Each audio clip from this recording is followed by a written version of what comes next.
కార్యక్రమానికి చేసినటువంటి మీడియా మిత్రులందరూ కూడా నా నమస్కారాలు. ఈరోజు ఈ కార్యక్రమానికి వచ్చినటువంటి మీ అందరికి కూడా మన ఉత్తరాంధ్ర జిల్లాల్లో గంజాయికి సంబంధించి ఉన్నటువంటి సమస్యలు,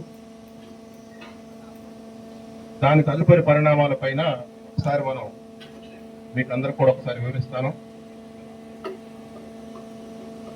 2024లో మేము ఇక్కడికి చార్జ్ తీసుకున్నప్పటికీ 2024 జూలైలో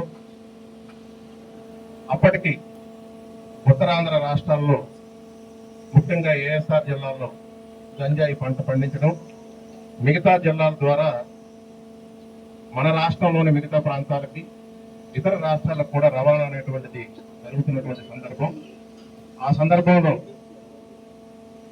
గంజాయిని అదేవిధంగా మిగతా మాదక ద్రవ్యాలని సమూలంగా నిర్మూలించాలి, గంజాయిని మన ప్రాంతంలో జీరో కల్టివేషన్ తీసుకురావాలనేటువంటి ఒక ప్రతిజ్ఞ ఆ రోజు తీసుకోవడం జరిగింది.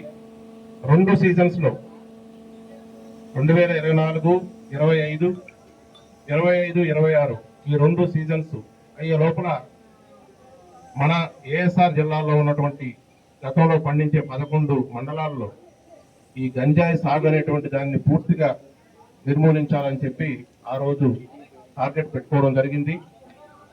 అదేవిధంగా రవాణాని కన్జంప్షన్ కూడా వీలైనంత త్వరితగతిన దాన్ని తగ్గించి దాన్ని కూడా జీరోకు తీసుకురావాల్సినటువంటి అవసరం ఉందనేటువంటి దాన్ని ఆ రోజు గుర్తించడం జరిగింది.